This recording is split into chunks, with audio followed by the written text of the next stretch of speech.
Perkenalkan, nama saya Amanda Salsariswana dari Program Studi Teknologi Pendidikan kelas 1B Angkatan 2020. Dalam kesempatan kali ini, saya akan menjelaskan dua teori dalam komunikasi. Yang pertama yaitu teori kultivasi.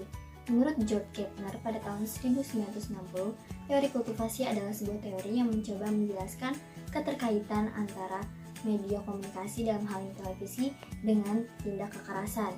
Pada dasarnya, teori kultivasi menyatakan bahwa para pecandu berat televisi atau heavy viewers menyatakan bahwa apa yang mereka lihat di televisi merupakan realitas sosial atau kenyataan yang sebenarnya.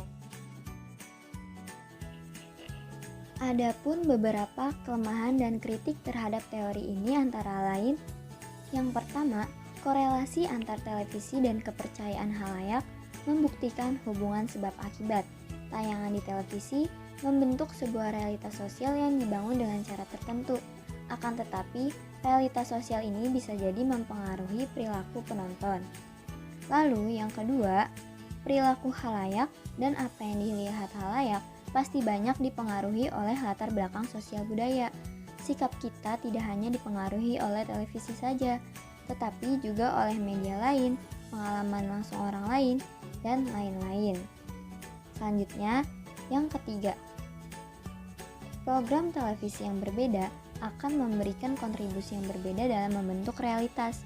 Maka, letak kelemahan teori kultivasi adalah teori ini menganggap setiap tayangan televisi adalah homogen. Dalam kenyataannya, ada banyak hal yang harus diperhatikan. Misalnya saja, para heavy viewers seharusnya lebih memperhatikan tampilannya. Hal ini disebabkan biasanya aktor dan aktris di televisi kelihatan muda, langsing, dan menarik. Tetapi kenyataannya para heavy viewers ini sama sekali tidak menaruh perhatian pada kesehatan dan berat badan. Lalu yang keempat yaitu hubungan tayangan kekerasan di televisi dan rasa takut dapat dijelaskan melalui hubungan bertetangga di mana halayak tinggal. Mereka yang tinggal di daerah yang tingkat kriminalitasnya tinggi cenderung untuk tetap tinggal di rumah dan meyakini bahwa ada kemungkinan besar dirinya akan diserang dibanding dengan mereka yang tinggal di daerah yang tingkat kriminalitasnya rendah. Lalu yang kelima, teori kultivasi tidak memperhatikan pentingnya dinamika sosial dari penggunaan televisi. Faktor-faktor seperti tingkat perkembangan, pengalaman, pengetahuan umum, gender, etnis, sikap keluarga, dan latar belakang sosial ekonomi memberikan kontribusi dalam menanggapi tayangan di televisi. Misalnya saja, kelompok dengan status sosial ekonomi yang rendah cenderung menonton televisi sebagai satu-satunya sumber informasi bila dibandingkan dengan kelompok lain. Penerapan dari teori kultivasi ini dapat kita lihat melalui film Bergaris Biru yang tayang di televisi, di mana film tersebut memunculkan paradigma negatif kepada masyarakat bahwa sekarang banyak kasus-kasus hamil di luar nikah dan pemerkosaan anak di bawah umur, sehingga tidak sedikit para orang tua yang mempunyai anak perempuan khususnya membatasi ruang geraknya, misalnya seperti tidak memperbolehkan anaknya pulang lewat dari pukul 5 sore atau tidak boleh bergaul dengan lawan jenis atau bahkan sering menanyakan kabar mereka saat anak-anak mereka sedang bermain setiap 30 menit sekali.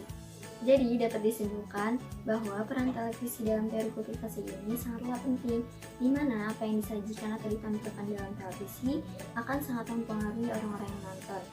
Sebab mereka meyakini bahwa apa yang mereka lihat merupakan realitas sosial.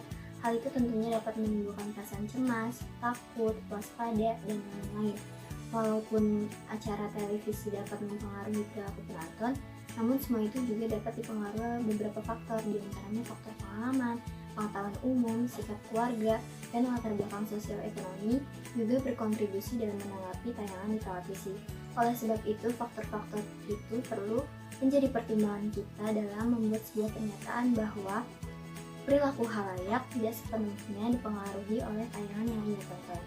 Nah, cukup sekian penjelasan mengenai teori kultivasi dari saya. Kurang lebihnya mohon maaf. Wassalamualaikum warahmatullahi wabarakatuh.